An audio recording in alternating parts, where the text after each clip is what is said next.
इन्हीं के अंडर है सारे के सारा प्रोसेस जितने ऑपरेट हो रहे हैं 40 के करीब आप कर चुके हैं अब तक। अस्सलाम वालेकुम मोहसिन साहब, थैंक यू सो मच, आपने टाइम निकाला और हम जो एफर्ट कर रहे हैं और जिसके लिए गवर्नमेंट इतनी एफर्ट कर रही है और हम अपनी फुल कैपेबिलिटीज़ और हमें अल्लाह ताला ने जो अक्ल फ़हम दिया हम खर्च कर रहे हैं कि ये बच्चे जिनको एक स्टिग्मा फैमिली परेशान कि नहीं सुन सकते, कारा में शायरी नहीं बनेंगे, तो गवर्नमेंट ऑफ पाकिस्तान का भी शुक्रिया है, पाकिस्तान बैतुल माल का शुक्रिया कि वो इन बच्चों को अपना बच्चा समझ रही है डेफिनेटली और एक ह्यूज मनी इन पे स्पेंड कर रही है।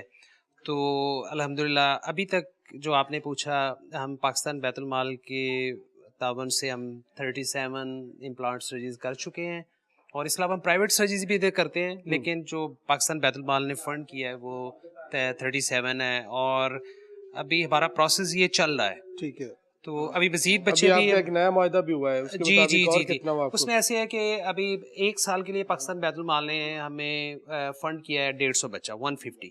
तो है। इंशाल्लाह हमने जून तक 150 का टारगेट लेना है। एक्चुअल मोहसिन साहब, सिर्फ सर्जरी मेरी नज़र में इस पूरे प्रोग्राम का 40% है। ठीक है। 60% वो सेगमेंट है कि जिस पे हम बहुत ज़्यादा तवज्जो दे रहे हैं। जैसे अभी एक वालदा बच्चे की बता रही थी कि हम हर बच्चा हमारे टिप्स पे है, हम खुद हमारे स्पीच थेरेपिस्ट इन पे काम कर रहे हैं, हम वीक में 2 दफ़ा इन बच्चों को कॉल करते हैं अगर ये कहीं से स्पीच पूरा थेरेपी फॉलो अप लेते हो? जी जी जी जो जहाँ पे भी ये स्पीच थेरेपी कर रहे हैं हम उनके साथ टाई अप हैं। अब कुछ चूंकि जब प्रोग्राम रन होता है तो फिर उसके फ्लॉज सामने आते हैं, कमियां सामने आती हैं, तो अब इम्प्रूवमेंट की तो हमेशा गुंजाइश जी जी रहती है ना। तो अब कुछ ऐसे है फैमिलीज हैं जैसे कि अभी जंग के हैं, तो उनका जो शहर है वो 50 माइल्स अवे है, तो ठीक वो है। यहाँ पे नहीं आ सकते। तो हम जो स्पेशल सेक्रेटरी एजुकेशन और उनकी टीम सजाद साहब, उनसे भी हमारी बात चल रही है और वो भी उन्होंने काफ़ी हमें होप दिलाई है। अब इन बच्चों के लिए हम ऐसे आप चाह रहे हैं सिस्टम कि इनके शहरों में जहाँ पे रहते हैं वहाँ पे वहीं इनको पे इनको फैसिलिटेट सहूलत दी करें आप, जाए, बिल्कुल, बजाय इसके कितना ट्रैवल करके लोग यहाँ पर आते हैं। क्योंकि प्रैक्टिकल ये मुमकिन नहीं है। मुमकिन नहीं है और क्यों बहुत मुश्किल है। मुश्किल है कि हाँ। हफ्ते में 3 दफ़ा इस सेंटर को विजिट करें। ये नॉर्मल एक ऑपरेशन नहीं है, जिस तरह और भी बहुत सारे ऑपरेशन होते हैं, आपकी हड्डियों का हो सकता है, दिमाग का हो सकता है, लंग्स का हो सकता है, लेकिन ये एक लाइफ चेंजिंग प्रोसेस है। इससे आपकी पूरी की पूरी ज़िंदगी जो तब्दील हो जाती है। यानी अगर आप सुन नहीं सकते तो आप ज़िंदगी को महसूस नहीं कर सकते, आप ज़िंदगी को जी नहीं सकते, आप अपनी सवातों को, अगर आप वो इस काबिल नहीं है कि आपको बता सकें कि कौन आपसे क्या कह रहा है, आप क्या सुन रहे हैं, नेचर क्या है, तो ये एक पूरा लाइफ चेंजिंग प्रोसेस है। ऐसे ही है जी? ऐसे ही है जी। देखिए ऐसे है कि अगर देखा जाए हम सब आपस में आवाज़ों के साथ जुड़े हुए हैं डेफिनेटली। और अगर एक बंदा, ये जो डेफ डम बच्चे होते हैं, ये इनको कोई आवाज़ नहीं, वो ये दुनिया से कट ऑफ होते हैं। वो एक ऐसी अपनी शख्सियत लेके फिर रहा है जो सिर्फ देख रहा है, वो महसूस कर रहा है, लेकिन उसे कोई आवाज़ नहीं आ रही। तो ये बंदा अपने आप पे सोचे तो बंदा एक दफ़ा तो ये लगता है कि ये बहुत बड़ी डिसेबिलिटी है। ऐसे ही और ये तो है। और ये है, इसमें कोई शक नहीं है, क्योंकि अगर बंदे को कुछ कुछ दुख तकलीफ है और वो कहते हैं कि आप बताओ आपका दुख कम हो जाएगा, आपको बोलें, आप बताएं अपने दिल में ना, बहुत सारी नफ्सियाती मसाइल ऐसे हैं, तो बोलने से बहुत सारी चीज़ें हैं। साइकेट्रिस्ट उन्हें बुलाते हैं और बताया कि तेरा मसला क्या है। तो उस वो इतना सा सुनने से बंदे का है, लेकिन ये बेचारों बच्चों में ऐसी महरूमी होती है कि वो बोल नहीं सकते, तो इसलिए बच्चे चिल्ड्रे भी ज़्यादा। आपने इंटरव्यू किया होगा कि अभी इनका हमने आज सेकंड मैपिंग है, इनके बिहेवियर में तब्दीली आना शुरू हो गई है, उनके वालिदैन बता रहे हैं कि ये पहले बिल्कुल रिएक्ट नहीं करते थे और अब वो हंसते भी हैं, मुस्कुराते भी हैं, मुस्कुराते भी हैं। रिएक्ट भी करते हैं, ज़िंदगी को जीना शुरू होगा। जैसे जैसे टाइम गुजरेगा ये और भी ज़्यादा बेहतर होता जाएगा। इससे पहले शेख साद में रुक गया था कुछ अर्से के लिए प्रोसेस, चिल्ड्रन के ऊपर रश बहुत ज़्यादा है, वहाँ पे लंबी बारी आती है। मुझे उसामा बता रहे थे कि 5 साल से ऊपर चला जाए तो इफेक्टिव नहीं रहता ये इतना। अच्छा ऐसे है कि अब पाकिस्तान बैतुल माल ने इसकी एज कम करके, ये भी आपको इन्फॉर्मेशन लोगों में देनी है कि ये एज कम करके 3 साल कर दी है। अच्छा। एक्चुअली इसके पीछे फ़िलॉसफ़ी ये है कि आम बच्चा 2-2.5 साल में स्पीच बनाना शुरू करता है, 4 साल में शुरू कर देता है। मुकम्मल बोलना शुरू कर देता है और हम स्कूल में दाखिल करवा देते हैं। जब बच्चे की एज 5 साल से ज़्यादा हो जाए तो फिर उसके रिजल्ट्स अच्छे नहीं आते, तो उस पे बहुत ज़्यादा मेहनत करनी पड़ती है। अगर 4 साल का बच्चा प्रेप नर्सरी में जाएगा, तो अगर वो लेट करेंगे तो फिर 8-10 साल में जाएगा, तो उस बच्चे का मैच नहीं हो पाएगा अपने ऐसे ही। क्लासमेट्स के साथ।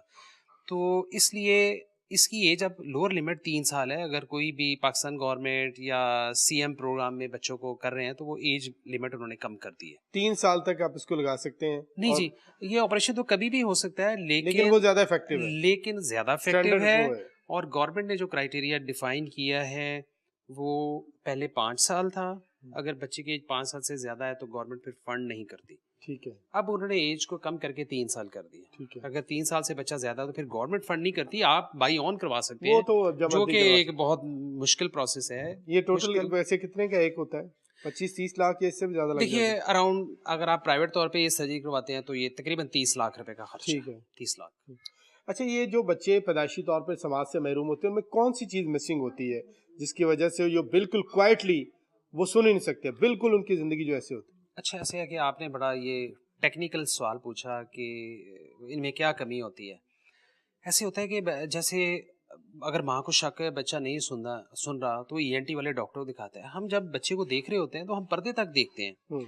इंटरेस्टिंगली इन बच्चों का सारा कुछ नॉर्मल होता है। अच्छा, इनमें पर्दा ठीक होता है, इनमें मिडिल ईयर ठीक होता है। अच्छा। कान का जो तीसरा सेगमेंट होता है उसके 2 हिस्से होते हैं। एक को कॉक्लिया कहते हैं हम्म, और दूसरा हमारा बैरस वाला सिस्टम होता है। तो इन बच्चों में जो कॉक्लिया जो आवाज को प्रोसेस करके ब्रेन को दे रहा है उसमें प्रॉब्लम होता है। ठीक है। तो आवाज पर्दा भी ले रहा है, पर्दा उसे आगे हड्डियां फॉर्मुलेट करके इनहेंस करके दे भी रही हैं, लेकिन कॉक्लिया नॉन फंक्शनल होता है। तो ये जो कॉक्लियर इम्प्लांट जिसका नाम रखा है वो साइंस ने ऐसी चीज इजाद कर दी है जो कि क्लोज टू दैट कॉक्लिया जो इंसान का है। तो आप उसको जब यहाँ पे इम्प्लांट कर देते हैं तो वो वैसे आवाज लेता है, कैच करता है, फार्मुलेट करता है और उसका कनेक्शन इंटरनल ईयर से ब्रेन के साथ होता है। ये डायरेक्ट ब्रेन के साथ कम्युनिकेट करता है? जी, ब्रेन के कानों साथ वाला है। सिस्टम आप उसको बाईपास कर जाते हैं? कान वाला सिस्टम बाईपास करते हैं, लेकिन ये जो कॉक्लिया ही प्रोसेस करता है नर्व को। ठीक है। तो जो आवाज बच्चा सुन रहा है वो कॉक्लिया जो हम इम्प्लांट करते हैं वो प्रोसेस करता है, प्रोसेस करके वो नर्व को दे रहा होता है। तो नर्व ब्रेन को स्टिमुलेट करता जिसको कम्युनिकेट कान कर रहा होता है उसी को है। आप जी डायरेक्ट जी कर रहे जी, हो। डायरेक्ट कर रहे होते और हैं ये उससे। सुनने का मुझे थोड़ा ये कंफ्यूजन हो हाँ रही जी। है, दोनों कानों से सुनाई देता है या जो गैजेट आपने लगाया सिर्फ उसी से सुनाई देता है? देखिए, ऐसे है कि जिस कान में ये ऑपरेशन हुआ ये कान वही फंक्शनल होता है, दूसरा ठीक है। कान नॉन फंक्शनल है। चूंकि हम थर्ड वर्ल्ड कंट्री में ये भी गवर्नमेंट की बहुत बड़ी मेहरबानी है कि वो एक कान के लिए दे रहा है, फंड कर रहा है। नहीं, बहुत वैसे बड़ी। तो अगर आप आर्डली तौर बिल्कुल पे ही दोनों फारिग कानों में होना चाहिए। अगर आप बिल्कुल ही नहीं सुन सकते तो एक से भी अगर सुनने के काबिल हो जाएं तो ये बहुत बड़ी ब्लेसिंग है। अब नेक्स्ट आपका क्या मंसूबे हैं? आप इसी को आगे लेके चलेंगे? जून तक आपका क्या टारगेट है? उसके बाद अच्छा, ऐसे है कि अभी रिसेंटली हमारा बैतुल माल के साथ एमओयू साइन हो गया है और उसमें एमडी साहब खुद आए थे शेज़द हॉस्पिटल और उन्होंने हमें 150 इम्प्लांट्स का टास्क दिया है और इंशाल्लाह हमने 2026 जून तक हम 150 इम्प्लांट इंशाल्लाह हमने करने हैं। और उसी में जैसे मैंने बताया 37 हम इम्प्लांट कर चुके हैं और इस दिसंबर के लास्ट वीक में हम इंशाल्लाह हमारे 10-12 इम्प्लांट वो भी हमारे तैयार हैं, उनके इनिशियली वर्कअप सारा कुछ है, तो इंशाल्लाह ये दिसंबर में हम करेंगे। आपका कोई क्राइटेरिया है जिसके ऊपर आप बच्चों को लेते हैं, जो भी आए उसको एक्सेप्ट कर लेते हैं? देखिए, ये सहूलत चूँकि गवर्नमेंट ने दी हुई है, ये फंड इस पाकिस्तान के बच्चों के लिए है।